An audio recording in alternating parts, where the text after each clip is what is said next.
This ethics bill, the Democrats were saying it would just hold Supreme Court justices to the same ethics standards that I suppose you have in the Senate and the House supposedly has there. What do you make of that?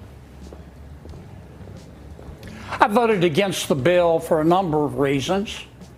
Some of the proponents of the bill have said that the Supreme Court needs a code of conduct. That's not accurate. The Supreme Court has a code of conduct.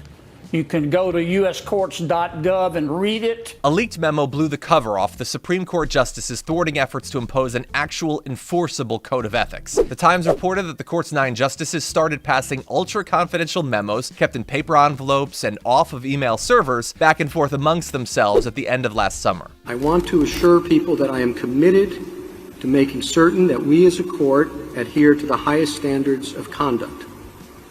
We are continuing to look at things we can do to give practical effect to that commitment. Chief Justice Roberts never wanted a code in the first place, and he said so, but he was forced to bend to public pressure when the many Supreme Court scandals that had previously been hidden from the public were eventually revealed, thanks to the journalism of places like ProPublica. Now, Neil Gorsuch stated in the memos that we now have access to that any guidelines or accountability could threaten the ability of justices to function independently. I don't know how, and certainly he's not saying, but that's the argument. And unsurprisingly, Samuel Alito and Clarence Thomas, what do you know, they agreed with him, asserting that the recent criticism of the court, it's all politically motivated and unfounded, and that the critics are beyond being pleased anyway, so why even bother? We've had a lot of judges in American history at every level, the state level, the federal level, the trial level, the appellate level, who've done things wrong, right? We've had judges who have taken bribes and been impeached for it. We've had judges who have sexually harassed clerks.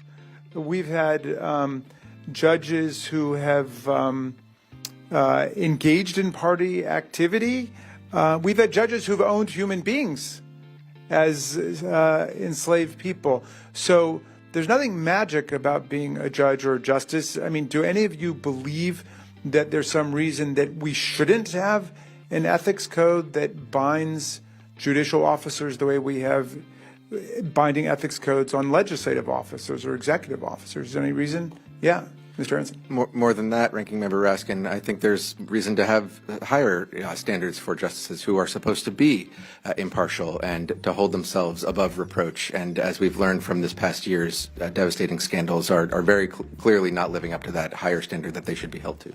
Yes. And how about you, Professor Shaw? Do you have any final thoughts for us on that? I mean, I think that the rules of the road have basically been trust us. That's essentially been the representation that the justices have made. And I think the public has maybe been willing to make that bargain when they believe the justices comported themselves in a noble and honorable fashion consistent with the rule of law. I think there's every reason to believe that maybe that was never the case. It's certainly not the case now. And it seems there's a pressing need for some more formal mechanism than trust us to ensure the highest levels of ethics and our highest court. And it's certainly not the right time when we have such unequal justice coming out of the court in such sharp wealth inequality in society where people lead different kinds of lives. We made one poster, if somebody would put it up, I asked my staff to try to find out what's the average amount of money spent on a family vacation in the United States. I think we've got that someplace if somebody would get it, and I think it was around $3,000 if you go to Disney World for a long weekend with your family.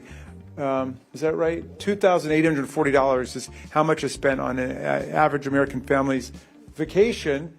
One of Justice Thomas's 38 sugar daddy sponsored vacations was more than $500,000. And I'm sorry, but if you're making $300,000 a year from the taxpayers, pay for your own damn vacation, right? Democrats have been trying to roll out a code of ethics for the Supreme Court for years, and scandal after scandal shows us just how necessary that is. On the finance side, the Finance Committee developed the information that the $250,000 loan for Justice Thomas's motor coach was never repaid. Some interest was paid, and then all payments stopped.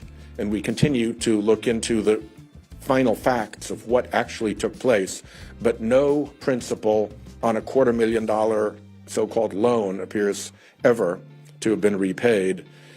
Harlan Crow appears to be playing tax games with the yacht that he took Justice Thomas around Indonesia on. in that in some places he called it a pleasure yacht. In some places he called it a charter yacht. We interviewed his crew who said they could never remember a charter, and yet he took millions of dollars in tax deductions as if it were a charter yacht.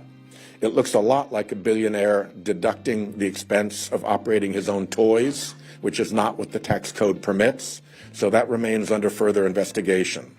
The last piece, the Fourth Avenue, has been working with the Judicial Conference, with the other distinguished senior judges, chief judges from circuit and district courts, who are the oversight body for the judicial branch within the judicial branch.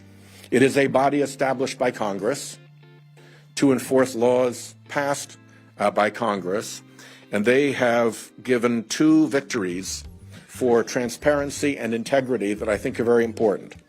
The first was to explode what I call the Scalia trick.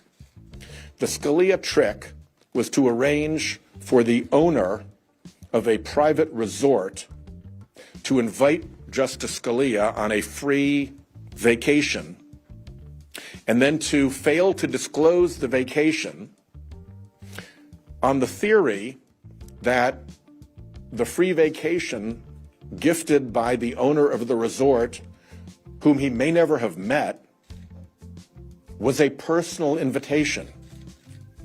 And as a personal invitation, it therefore amounted to personal hospitality and needn't be disclosed.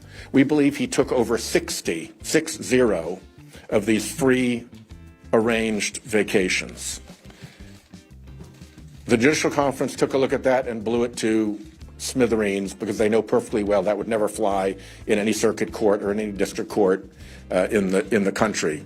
The second victory for transparency and integrity there, if you go back to my description of how the court capture scheme worked, it involved communicating to the justices what it was that the billionaire interest wants through these flotillas of front group amici, who would then not disclose who was really behind them.